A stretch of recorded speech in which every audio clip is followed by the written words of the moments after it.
Now, it's time for my two quarters. Two guys who need no introduction, because nobody wants to meet them in the first place. Frag King and Silvex.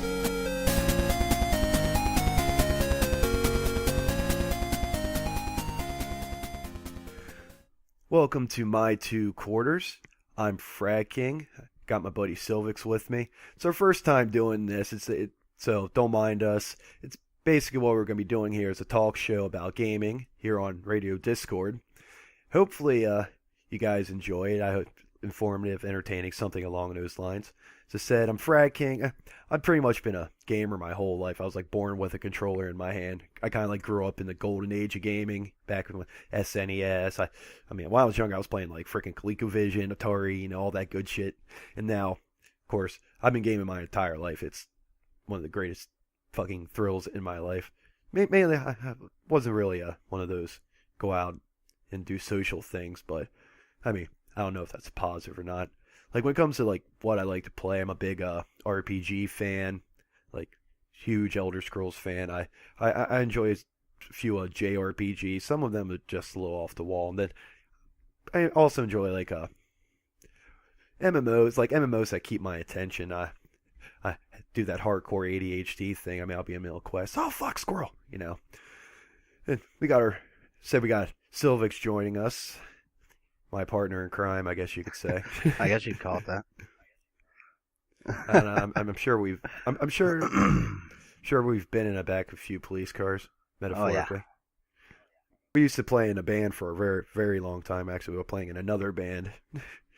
Like we worked together, we game together. So I mean, if there's one person I would want to sit and talk about gaming with for an hour, it'd be Silvex.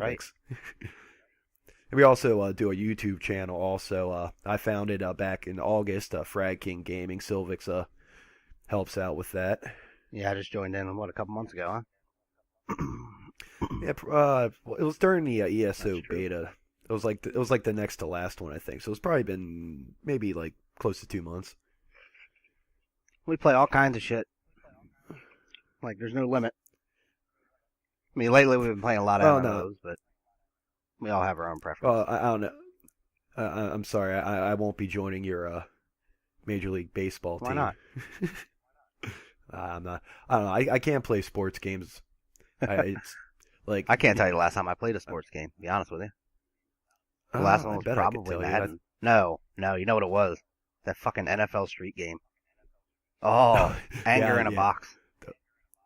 Yeah, I remember you playing a couple of those and. Well, a couple of times you playing and just like literally like I'm dodging pieces. Yeah, many controllers were sacrificed in the playing of that game, for sure.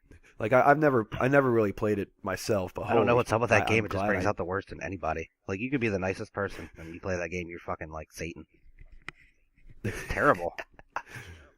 Right. Basically, this episode being the first one, we want you guys to get to know us a little bit. Things that we're into when it comes to gaming, so at least you can understand our opinions when we're talking. Like from here on out, like shows be about like a specific gaming topic. We're kind of gonna be going everywhere this time, so hopefully you guys enjoy it. I think you will. I'm pretty sure it's like me and Silvex go off topic like about with everything, and this should probably not be anything different. No. So I'm glad we can Radio do Discord play video games and talk. Yeah. That's pretty much half our friendship right there. But I'm especially glad that Radio Discord's all about free speech because yes, it's about damn time. Fuck, I can not swear, like especially when it's talking about gaming. Because when I get on a tangent, like I don't know, I'm sure half the time I'm speaking in tongues, the other half it's like totally rated. Was it rated R?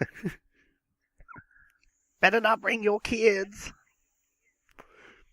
Yeah, I'd recommend not doing that. But we got a few things written down, so we're not going completely out of topic. So let's get started getting to know each other. Basically, my opinion on gaming in general, like to me, like because I've been gaming my whole life, like it's literally a part of me. Right. Like I could not see myself not being a gamer. Like I would just be sitting staring at the wall. I do that a lot, actually. Believe it or not, like I'll sit there and be like, I wonder if I'm going to be doing this in another 10 years. And then I'm like, who am I kidding? Of course I'll be playing games. I'll be in my fucking hospital room playing games, I'm sure. yeah, we're all just like when it comes to like gaming as like a lifestyle, like it's definitely a I lifestyle think for gaming is me. better than real Like, life. I'll tell you that now. I, I'm sure that's their goal, and if that's what you think, I think they succeeded. I guess. Like to me, gaming is like the ultimate like storyteller. Like I can sit there, I can read a book, I can have somebody tell me a story, but when you actually get to interact with the story is when you truly get to be immersed in it. Now, saying every game out there is meant to do that, but I mean that's why I like RPGs and stuff of that nature where there's a story behind it because I really enjoy. That I just brings up enjoy a good question I'd stories. like to ask. Frag King, you think what do you think's more important in the game? The gameplay itself, or do you think the storyline's more important? And don't give me that. I think both are important because obviously, yes, they are. Well, not. But what do you prefer? Well, I mean, if you're saying what I would rather have in the What is your game, favorite part of playing a game? Do you get more immersed in the storyline, or do you get more involved with the gameplay? well, that really depends on the game I'm playing. Like if I'm playing, say, like Halo, I mean, when it comes to Halo, Halo has two parts. Like say, like Call of Duty or games that have a single player and a Right. multiplayer aspect. Because those you really got to. You can't say put the both in together when you're talking about the game. You gotta say about the single player then the multiplayer. For example, the Modern Warfare series, Modern Warfare 1, 2, and 3. I fuck Ghost. Oh yeah, fuck And in the face. we'll, we'll touch on that later. But when it came to the first three Modern Warfare series games, I freaking loved the story in the single player. I thought it was really good. Right. I mean, before I get into the possible spoilers, actually, I'm going to fucking guarantee it because, I mean, they're so old. If you haven't played them by now, you're probably not gonna, so it doesn't matter anyway. But I mean, I loved the team of Captain Price and Soap. Those two were just how they were just so dynamic to me. And then in Modern Warfare 3, where Ghost gets killed, not Ghost, fucking Ghost gets killed in Modern Warfare 2. Spoiler. See, I have so much disdain for the game Ghost that it ruins it when I talk about other Call of Duty games. You know But what I like, want to know about Ghost? Why the hell did they take out the what they have going? The Spec Ops. They took Spec Ops away. Why would they do that? well, You I can't. mean, You're never gonna compete with zombies, you know. it's to me when they made Ghost, because Ghost is a successor for Modern Warfare 3, but they were still trying to make it a They should have different kept Spec game. Ops. So I mean, I like Spec Ops, not as much as I like yeah, Zombies from Zombies the takes the Treyarch cake side as of far it. as Call of Duty goes, but Yeah, Zombies is the ultimate side game for any game, hands down. I mean, like you've told me a bunch of times, Silvix, if you could buy just a exactly. Call of Duty Zombies game, Because I'm done buying Call of I Duty, man. I'm not buying any more unless they release a specific zombie game. Can't do like it. to me, like I mean, because Call of Duty is such a it's an annual game now. I mean, I can't fully enjoy one Call of Duty before the next one comes out. Like I like to get fully like enjoy a game entirely. I can't just sit there and like buzz through a game and I'm done. I mean, there's games I'm guilty of doing that, but I'm for one reason or another, I didn't like the game. I just wanted to get it done with. I can't stop a game halfway through. You know, I gotta finish it just so it's almost like closure. But getting back to your question about what I prefer. I mean, when it comes to like a straight up single player game, I prefer the story because, as I said, to me, gaming is one of the ultimate storytelling games. I really like a game that grabs me, gets me involved. Like I've played the whole Halo series, and Halo 4 at the end with Cortana. I mean, that pulled on me a little bit. I'm sitting there like, no, like that to me was one of those moments in your little gaming life that you always remember. Or like in Final Fantasy VII when Aerith dies. I mean, that, I swear to God, I cried one manly tear. Right, that happened to me with Reaper Souls, man. God, that irritated me. Diablo 3. Terrible. Yeah, I mean, and that's another thing I like about the whole storyline. That's one thing that really ties into stories of gaming, like just to pull an emotion. That's why I wanted to ask you. That's the point of any story. What you preferred. Because I'm basically the same way. Like, it depends on what I'm playing. Like Call of Duty, something like that, I'm the other way on you though, because I don't think a storyline in a game like that really matters too much. I mean, that's cool that they have one, and don't get me wrong, I do enjoy the storyline. It is good. I mean, But when it comes like that, to I just prefer the gameplay.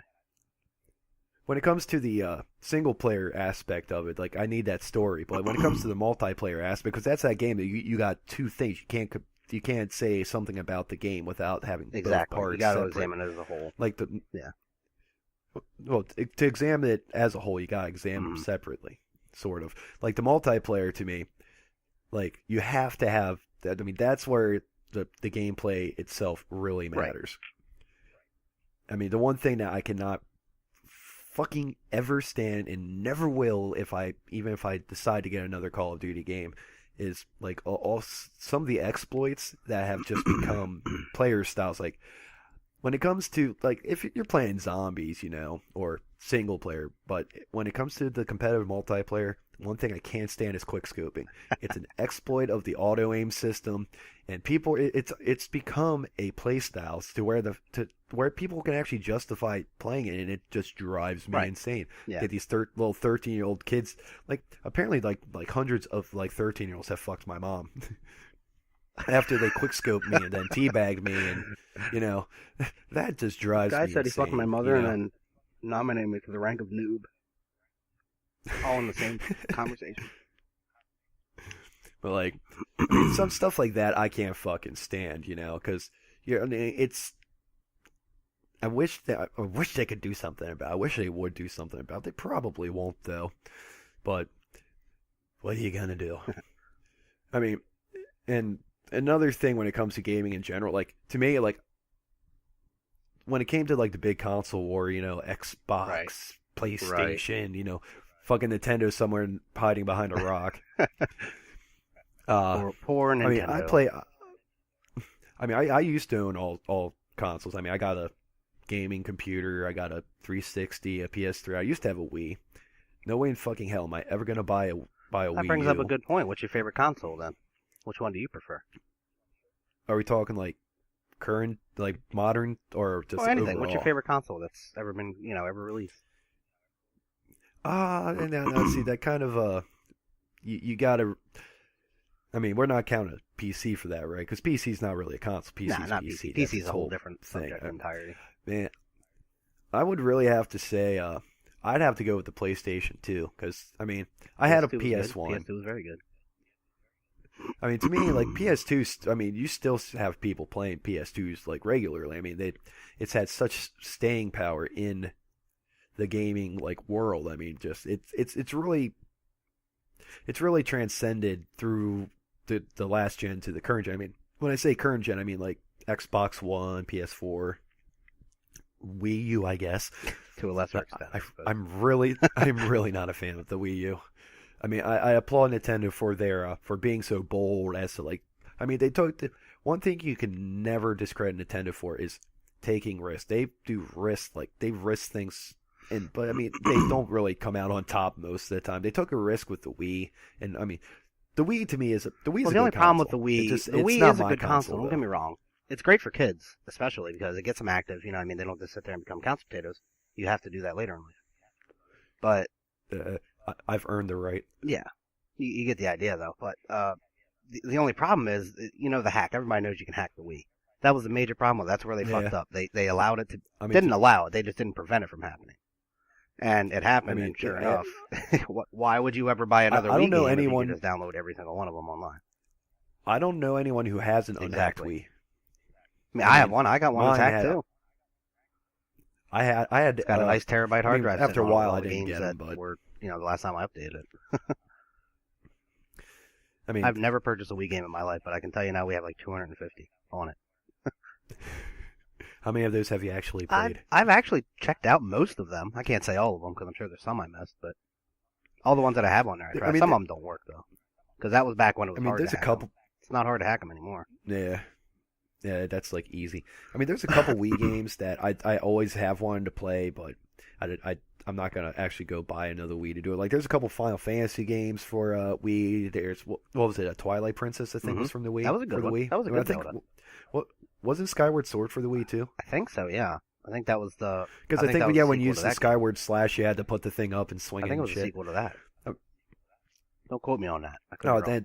Well, you got to go into all 3 Zelda timelines to go do that. I mean, we could do that. We'll save that for another day. But personally, my favorite console was the PS1 myself.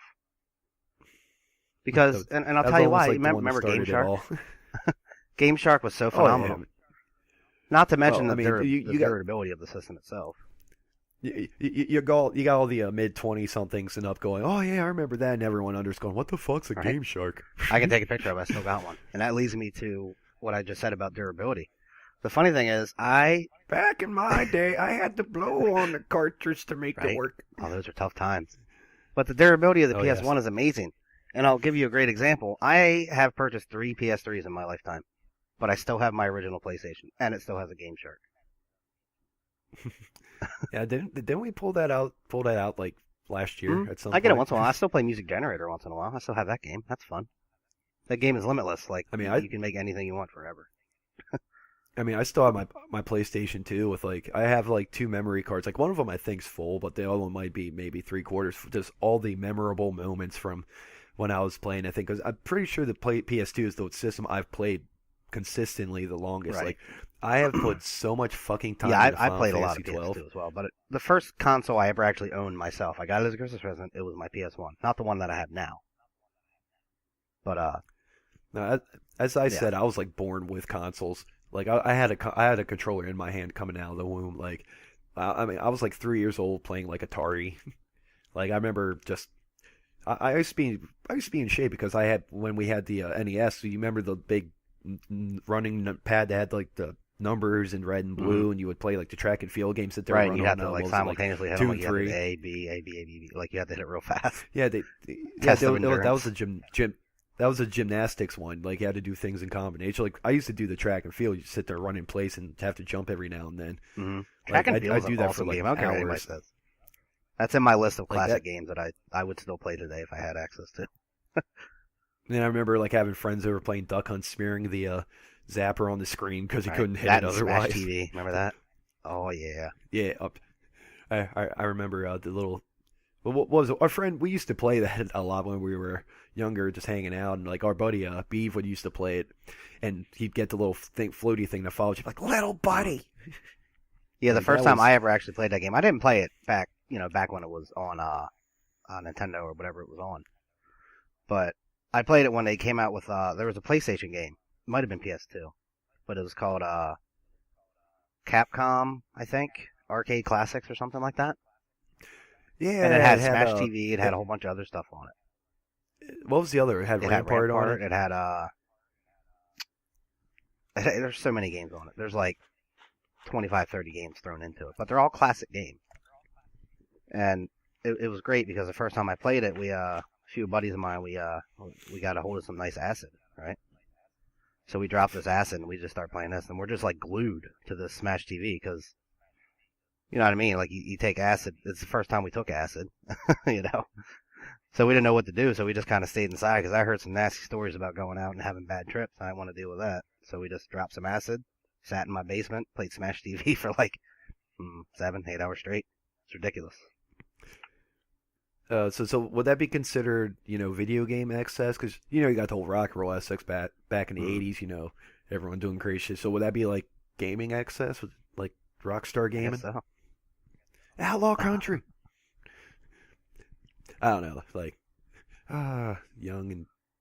I remember being fucking young as shit back when, smoking a bunch of pods, sitting there playing video games because you couldn't fucking move. Oh, yeah. Oh, to be young. Now I'm old and I can't move just because my knees hurt that bad. Well, we talked about a few different games. What do you think's your favorite game? What's the favorite game you've played so far to date? Favorite? Can be old, can be new, can be something you're still playing. To me, you can name a series too, because I know you want to. I'm in my head. I'm don't do this to me. We'll be here all night. You can go off series. That counts. It's still, Well, my favorite game, my favorite series, I would have to say is going to be the Elder Scrolls. I mean, the first Elder Scrolls game I played like entirely. And like I played I think I played Daggerfall way back in the day. Like I Right. was Elder Scrolls 2. Like back when it was just like you couldn't even really see what was on the screen, and like when you to move the sword, you moved your mouse, and it wasn't even like a swingy motion. The sword just kind of like flopped across the screen. It's like, I mean, if you would have, it would have been more fitting if you sitting there flopping around a dildo. I think it's like, look at my dildo, I'm gonna kill you with it. But like what really got me into the Elder Scrolls series, and like it's been a just beautiful relationship ever since I played Oblivion. Like my buddy had it, and I totally forgot about the Elder Scrolls series until like I saw this. I mean, I didn't even hear Morrowind, which is freaking insane because that game was so popular back on the original Right. Xbox and the PC version. But and I saw him like, "What's this?" He's like, "Oh, it's Oblivion. Oh, I never heard of this." And it's like, "Oh, it's an Elder Scrolls game." What? I gotta tell you, And it's it. that's a good one. Don't get me wrong. I love Elder Scrolls too. That's one of my favorite recent ones. One of my favorite. But I gotta tell you, my favorite game itself had to be Zelda: Ocarina of Time on N64. That game. That was Oh my my first god. true gaming addiction where I just could not put the damn thing down. I'd be playing it for like hours and hours on end. I remember calling off school But the a couple first, times just to, you know, like I'm not going to school today. I gotta get like 10 more of these Skulltulas. I'm getting it done. I'll shower when Hyrule That's is right. free. Like that. I've played so like I remember playing the original Zelda on Hmm. the NES and getting like because that game. What's your I mean, favorite that original game, one? you, As in, you know, the what do you want to call original them? NES. Post-dated systems, Uh, I obsolete call systems, that I guess would be the term. I call that the golden age But of which one of the gaming Zelda games do you think was your favorite from then? from way back. Oh man, now I would have to say the original The one very because first one. Well, that that's game good. like That did set the tone for uh, all of them, really. So it, I like I the mean, but it was which one was it? the map was It was goddamn A Link to the horrible. Past was the Like name of it. I think it was the third one. yeah, the second one was just the That's Adventures right. of Link, and back then everyone thought Link's name I was love the Link Zelda. to the Past. Yeah, people still do. I see it all the But time. well, those people now you just kind of want to strangle. It's like, where have you been the Right. past Every time 30 I hear a little years? kid say that, like a 15, 16-year-old kid, I just want to die. Come on, kids ain't doing no research. Oh god, you make it sound like we're old. Well, getting there. Like I don't know, like the first Zelda to me was like I wouldn't call it a gaming addiction. It's just like it was. I played it out of sheer just frustration because I can never figure everything out because I was a little kid back then. You Mm-hmm. know, I mean, if we're gonna say like my first gaming addiction, the first game I truly grinded, you know, because the sake of winning it and beating. In that just that glory would have to have been Final Fantasy VII. Yes. Like that game, that game. Like I still have I three played the shit copies out of of that 8, game. so I'm right there with you. I mean, to me, if I would have to say I mean that was the first one. I mean that game was like to me at the time was the end all be all what a game should have been. That was a great game. That You actually know, did redefine a lot of the gaming, the way people make games. yeah, it really Especially opened the world RPGs, to JRPGs for that Mhm. matter, like that, like Final Fantasy, Chrono Trigger. I'm down the road, Kingdom See, Hearts. that kind of ties in with the I mean, PS3, Xbox 4, well, sort of indirectly. But I've actually had people virtually be on the brink of arguing over which one of those they preferred. It's like, what RPG and JRPG? no, between the Final Fantasies, like, there's always been like a big war, because I always personally liked 8, Final Fantasy 8. I thought that was a great game. Don't get me wrong, I liked 7. I played 7 and beat it. But I preferred 8. But No, I then you can't. got other people like, no, 7 was much better than 8. Blah, blah. It's like, why are you getting so angry about it? Jesus Christ. Like to me, you can't compare a Final Fantasy with Yeah, another you really Final can't. Fantasy because every Final. I mean, I never understood the name Final Fantasy because there's nothing final. They keep coming. Right? Like I mean, what we up to fifth? Like was it A Realm Reborn or whatever the new MMO or Final Fantasy? That's Yeah, that would 15. be I mean, 15. now I play Final. I mean, when it comes to grinding, I can't tell you the one I grinded the most because I'm still grinding 13. Like I I've bought played that all of them except and for like the couple new ones that are out. like I never I played. have What was that first one I put online? 11. I never played 11. yeah I back then like because that was really when the whole MMO genre was still in its infancy, and I mean, I wasn't really interested in MMOs at that time.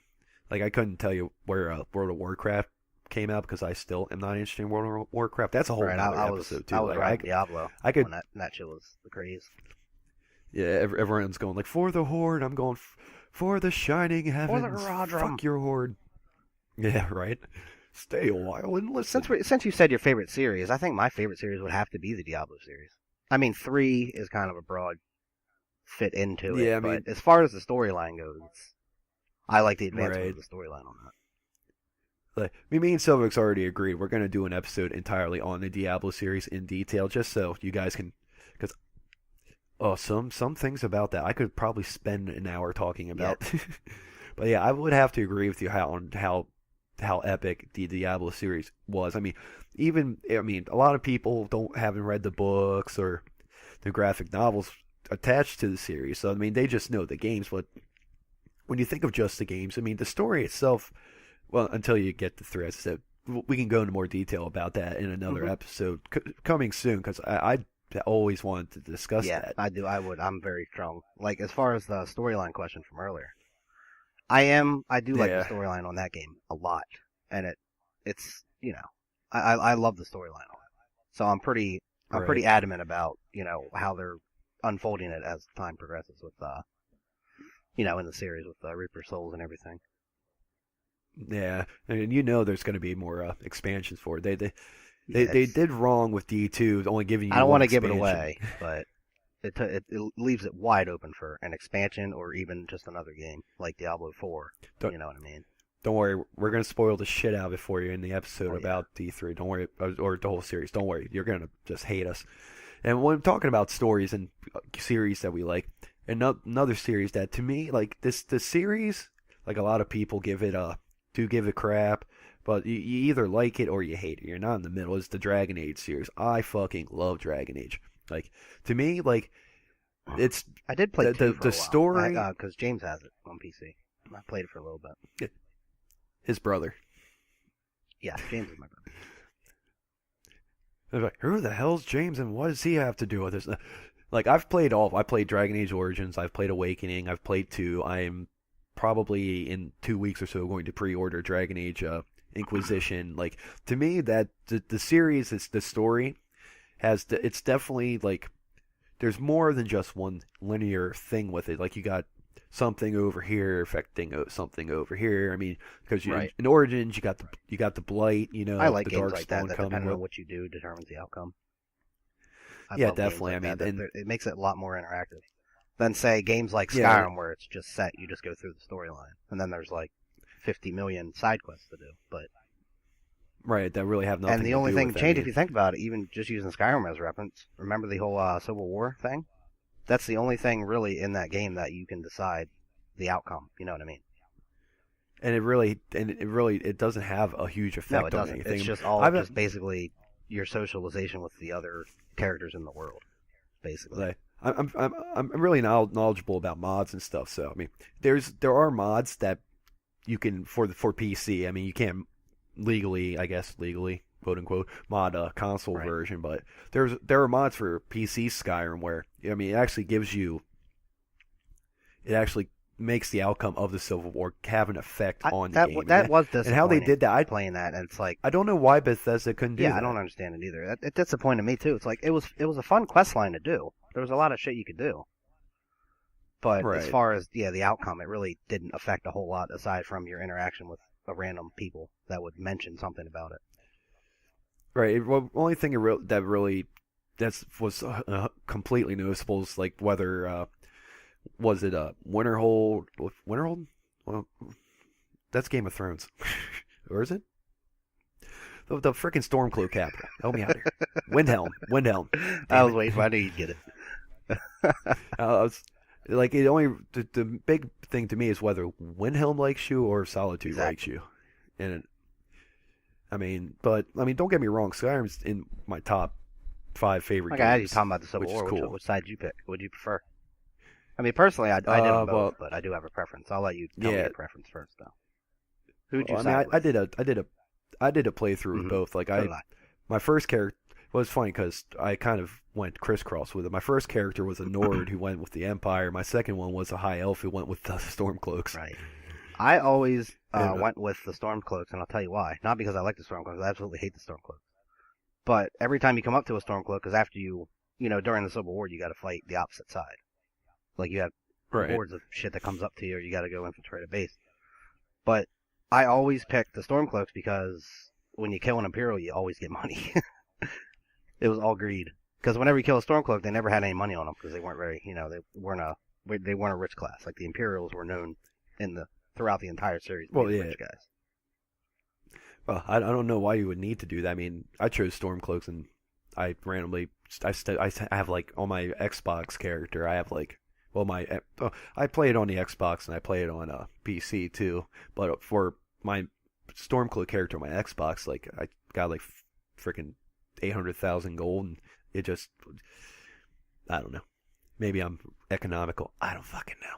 But going back to Dragon Age, what I was saying about that, like, I really like the world, and I said I'd also like have how there's many different things affecting it, like because you have with the Chantry and the Circle, like how the religion is a real important thing in that series, and how it actually affects an entire group of people. And in my opinion, it actually affects the mages a lot, to almost to the point of oppression. I mean, it affects them in a negative way.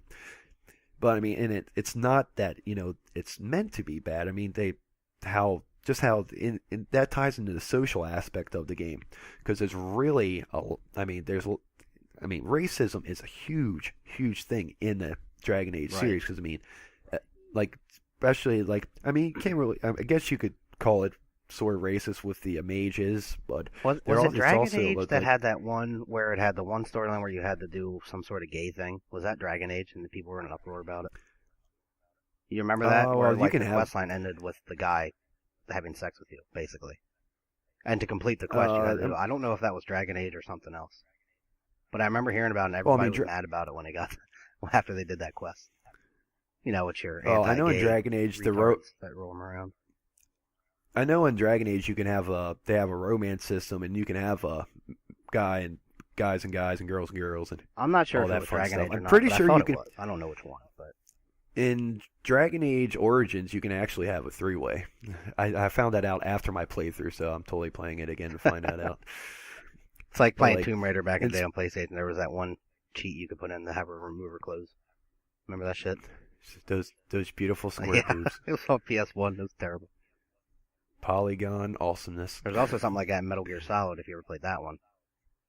The one on PS1 where if you did something a certain way in the quest, you could go... It's the part where you, towards the beginning, where you go through the air vents and everything to get around. Right. And you go to this one room, and there's a chick in there, like, she's in jail, but she's, like, sitting there exercising. She's doing, like, sit-ups on the floor. And if you did something right, or something specific in the quest line, you could go back to that room, and she'd be sitting there doing it in her bra. Gives running around in a box a whole new meaning, huh? I don't know, like, I think the Metal Gear series kind of got a little weird. It did. VR missions was pretty badass, though. Remember the ninja missions? Oh, they were fun. Yeah, I do. I miss them classic games, man. They were so much simpler. Like, nowadays you're playing, like, I hate to use an example, like Warcraft as a comparison to, say, Zelda, and the amount of shit you have to do.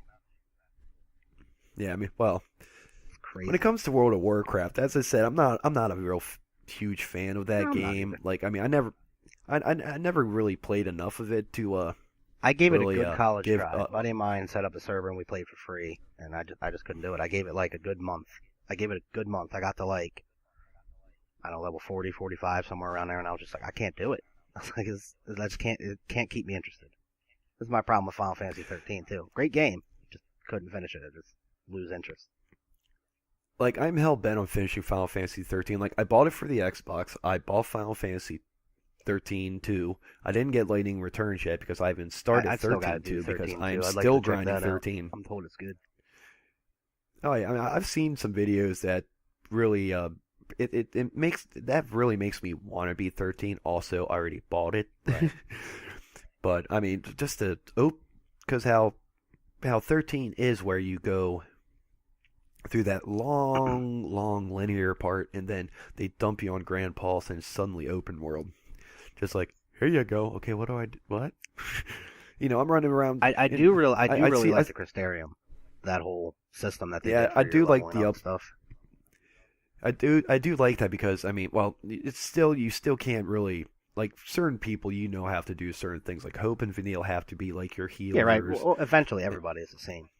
You know what I mean? The same skill level in it, as long as you have the points to put into everything. But really, when you're starting, that is the way it is. Like you have a couple people that are healers, you got a couple people that are your commandos, and so on and so forth. Yeah, but each character does have like unlock everything. Somewhere on the Crystarium, each character does have like their own little special thing. Like Vanille's the only one who can cast death, and everyone else has a certain I gotta thing. tell you, what I missed? The best one I think they had was the license board in 12. I think that was the best way to do it. Like out of all of them, I thought that was perfect. Crystarium's kind of it adapted from that. You can tell. It's like they mixed the sphere grid and the license board, and that's what you got in 13. Right.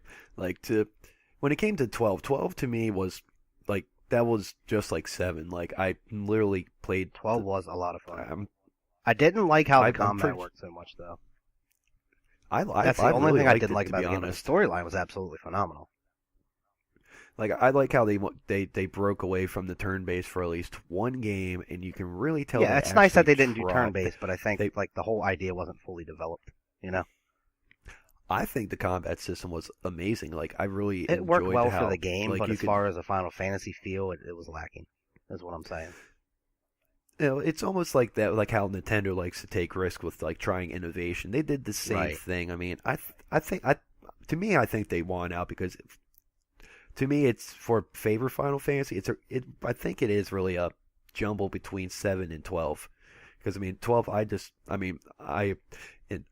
don't care who you are. If you're going to really play a Final Fantasy game, you really need the guide. Oh yeah. I don't understand why they don't have a package deal one of those. When you buy the game. Be like, oh, you can get the strategy guide right now for half price. That's the way it should be. Well, and then again, nowadays 13, you got the internet so advanced. You just once the game is released, you give it a couple weeks, and bam, you got a story guide already. And you ain't got to buy anything. Well, I know they did have a special on 13 with the limited edition guide, that freaking big ass hardcover white thing that God forbid you 12, get. Man, my brother got the special edition at 12, the collector's edition, and it had the gold tin for the game case and everything. Yeah, and I do remember that. Yeah, I saw that. That was amazing. That was cool to look. It had a lot of behind the scenes artwork and storyboard and character creation stuff.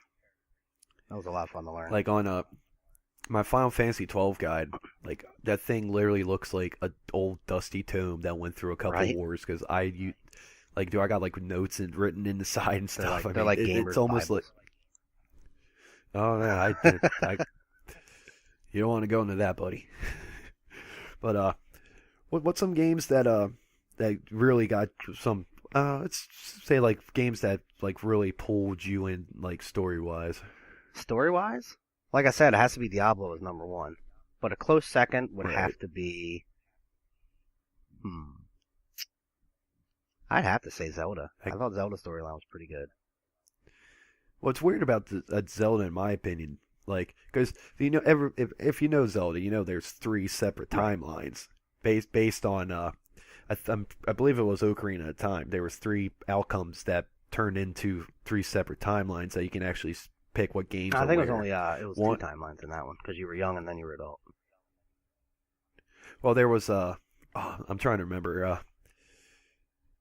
Well, actually, I'll look it up while we're talking. Go ahead and talk about Zelda.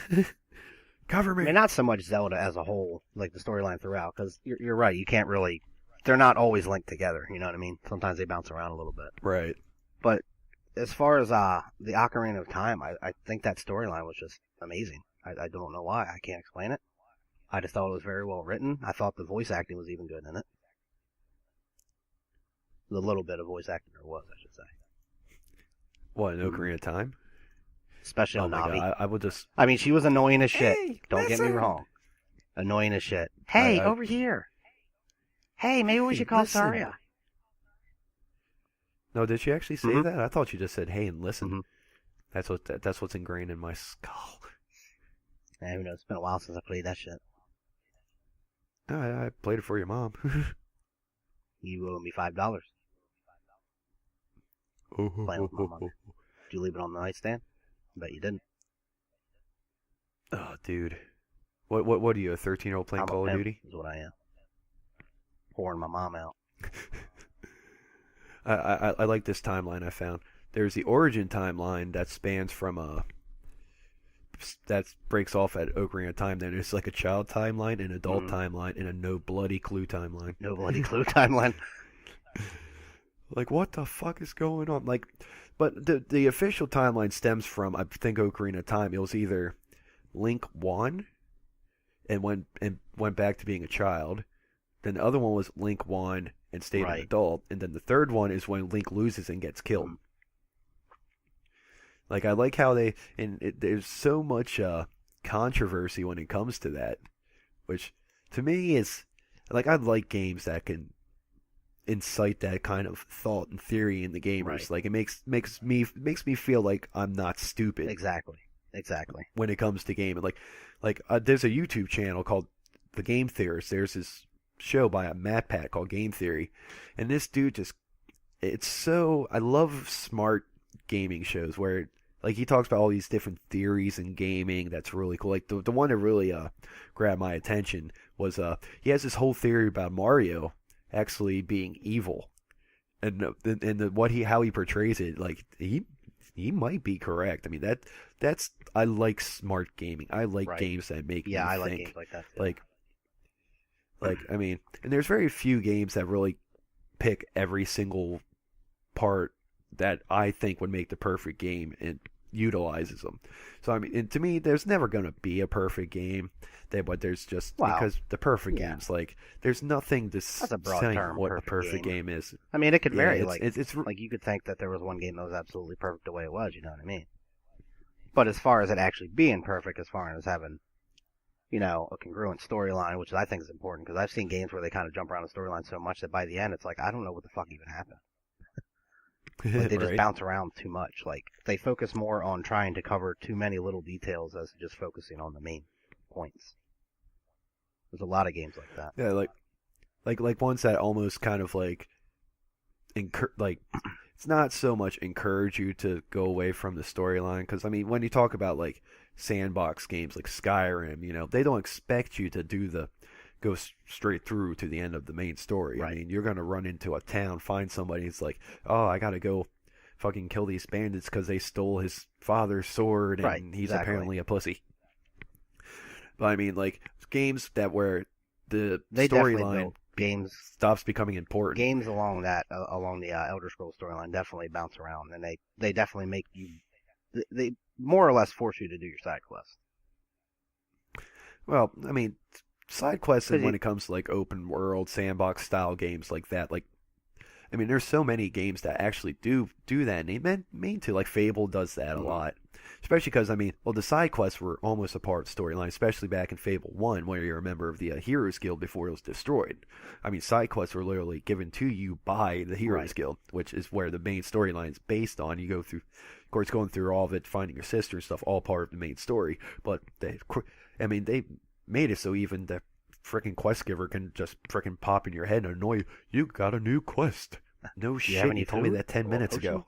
God, I used to annoy the shit out of me. I remember watching you play that and just literally shut the fuck up. Let me play it. You may be the quest master. I mean, like, the game master, bitch. Back up. But you see, with Fable 1, I mean, that wasn't still taking you away from the storyline. You know, games that literally make the storyline pointless. I mean, you don't. That's the story. You fizzle out, and then they're just relying on, you know, the game experience and not what you're taking from the game. Right. Well, I mean, you're still taking the experience, but I mean, it's not going to really grip me to the point where, you know, I'm going to remember all the great moments from playing this game. You know, like, I remember freaking moments from playing Final Fantasy 12 that, you know, I'm never going to forget my whole thing of me being a gamer. I'm like that too with Final Fantasy 8. The whole scene, the whole love scene, the love story that's thrown into it between Squall and Renoa. And then there's that one video where they finally meet, like, at that dance where he's, you know, when they become seasoned, they go to the party thing. And there's like this one scene. I thought the cinematography on that game was just amazing, especially in those little parts like that. But it's just something that's always going to stick with me. I'm always going to remember that awesome movie that I watched, more or less. Like they're when it comes to JRPGs, especially Final Fantasy, like Square Enix, whatever incarnation of Square you want to look at, JRPGs are very theatrical. I mean, because it's like a play, more or less. I mean, it's the same thing with, like, I'm a big anime fan, so I can really see a comparison between, like, a JRPG and an anime. Like, they're very... It doesn't matter what anime you watch, there's going to be some over-the-top theatrics going on. And the same thing with any JRPG, because you've really got to... They just got to put that over the top. Because, I mean, when you think about the mechanics, let's say, like, your earlier Final Fantasies, I mean, all you're doing is you run around, gather some crap, run around, boom, you go into a timed fight sequence. And so, I mean, the mechanics were, I don't want to say lacking, because they weren't. They really weren't for what the games were. But, I mean, it was just so simplistic. They tried to really sell the theatrical portion, the story. Right. I mean, that's why I think, and that's really comes back to what I was saying, that Final Fantasy is like a weird title for the series, because there's nothing final. I mean, I'm going to be like in my 50s still playing in a new Final Fantasy game. But, I mean, I'm okay with that. I mean, but the stories are just... I mean, there are some that the stories were better than others, but they were never... I never played a Final Fantasy with a bad story. Right. You know what I mean? Right. And that's a real big thing over there. And there's a lot of people that say, like, Japan is kind of detached from the rest of the world, especially when it comes to, like, games and stuff. Like, Gaijin Goomba, he touches on that really in his YouTube channel. So yeah, I mean, if you guys really want any more in-depth information on like what I'm talking about, where Silva talks about, if I cite something, yeah, by all means, please go support them, check them out. Like the Game Theorist, Gaijin Goomba, like those guys really do. They're really excellent when they talk about stuff, and they're so good. I mean, they have influenced my opinion on things, especially with Gaijin Goomba talking about how when it comes to gaming, Japan's kind of detached from the rest of the world. I mean, but I mean, their culture is they still follow such cultural. I mean, there's like technology. I understand the reasoning behind it, but still, I'm just saying they're detached in more ways than just gaming. That's all I'm saying. Yeah, so you see, they take that seriously. Me and my anime group, we had a bad. Remember, we wouldn't have karaoke night if it wasn't for Japan. Remember that, right? I love karaoke. I want to go to Japan, go to a karaoke bar, and watch these freaking old businessmen sitting there drunk in their suits singing karaoke. I don't even need a reason. I just want to go to Japan. Fuck it. Right. I would have a blast. What's your main reason for going to Japan? Because it's not here. 2 words: giant Gundam. I want to go eat actual sushi because I can't stand sushi here. I've tried so many and I can't get into it. I imagine if I went there and had real sushi, it would be. Not that it's fake sushi here, but you get what I mean. Authentic Japanese sushi in Japan would be the shit. Well, there's only one place I know around our specific area that I think has suitable, like, that close to authentic. That's just the way I was brought up. I mean, I come from a guy who didn't mind the 1.5-hour drive to Ocean City just to get some French fries. So I do that now. Like, even when I go to Philly, I don't leave there without getting a cheesesteak. You know what I mean? I wouldn't leave Baltimore without getting, like, crab soup or a crab cake or something. You talk like that, we've never gone to Jersey for some White Castle. Right? I can't justify a trip to White Castle, though. What the hell, Silvix? Oh, but you can justify driving to the Ocean City for fries. 3 hours to Philly for a cheesesteak, too. They're that fucking good. Yeah. We'll give it. Oh, that's funny. It's good, clean humor. Another thing I wanted to touch on before we run out of time, like we're gonna do an episode about it at some point, but Call of Duty. Oh God, the new one. We talked a little bit about it. Yeah. I want to talk about the new one quick. All I have to ask is why Kevin Spacey? Why? Honestly, why not Christopher Walken? What? Why not? That would actually been hilarious. Democracy is only going to bring us. I see you like democracy. I got nothing. I'm not a very good impersonator. Christopher Walken. I wish I could do his voice. You know what this democracy needs? It needs more cowbell. I'm not sure if that was close, but like, Talk to me about I mean, democracy from like the that again. Stabbing the face with a soldering iron. like if you've been living under a collective rock this week, apparently Activision leaked, quote unquote, Bullshit. a movie for video for the new Call of Duty. It's like, oops, well, here it is for you guys. That's bullshit. That's a terrible marketing. I mean, it's clever if you think about it from a marketing standpoint, but I'm sure half general of their public, marketing department was on average vacation. Joe like me can see through the bullshit. Be like, come on, that was just a cheap marketing ploy. Well, my 6-year-old son had this idea, but yeah. So now we got word on the next Call of Duty being developed by Sledgehammer, being released by Activision, called Advanced Warfare. Man, and I watched this trailer, and I got a few things I gotta say. First of all, Crisis called. They want their armor back. 2, I mean, what right, next? 2 is like, swear to God, why Kevin Spacey? I'm just stuck on the point. That's your 1 through 5. I mean, Kevin Spacey, like, he's obviously the bad guy. Don't get me wrong, he's a great actor. I mean, I do applaud his films. I love his films. He's a great actor. I don't think he's going to do bad guy in this. Wrong, but why Kevin Spacey? I don't understand. Like, out of all the people they could have picked, Kevin Spacey. I'm sure closer to release they're gonna give us a little more insight in that. They have to give us a reason. But like from this trailer alone, there's so many. They're taking it. They're trying to go too far down time. I swear to God, next Call of Duty, I'm fighting in space. Right. I mean, like futuristic space, not that ghost thing where Oh, the aliens. Yeah, the aliens. Oh no, I'm saying like in Ghost when there's a part where you're actually in the vacuum of space firing guns. I mean, and you can, the old term, you can't hear yourself scream in space. You can't hear a gunfire either. Right.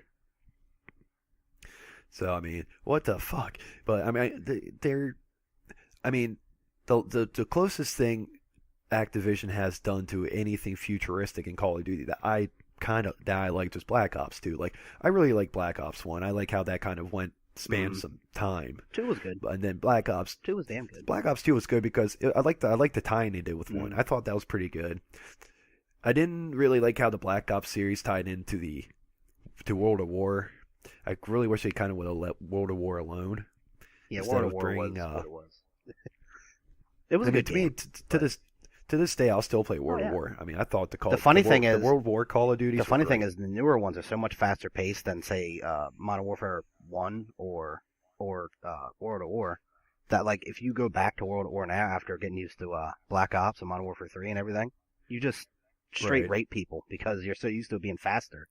So you're naturally just quicker with your reactions and everything, and you just dominate. Life slows down. I'm gonna teabag you. I'd like to touch base a little bit on this new Fallout that they seem to be hiding all this information on. Hold on real quick. I fucked your mom last night. And unslowed down, that would be like 50 decibels high, or like the pitch would be so much higher.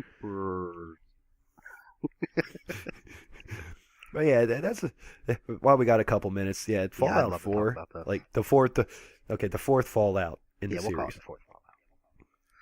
Because I mean, I'm not sure if they confirmed it's going to be Fallout 4. We know it's going to be the fourth one in the series.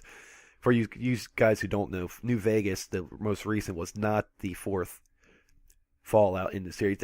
When I think they were called Interplay, I believe the original company who developed Fallout, the overhead ones, they were working on a Fallout 3 before Bethesda got the license. Right, they had that one trailer they put out, the teaser trailer, where you could speculate because at the end of it zooms out and you see it's like a highway exit sign and it says San Francisco. Right. I mean, I'm not sure if they actually confirmed anything for the what I don't know about the video, I know it's not a fake video. They actually legitimately posted this trailer. So it's not a knockoff or a fake trailer.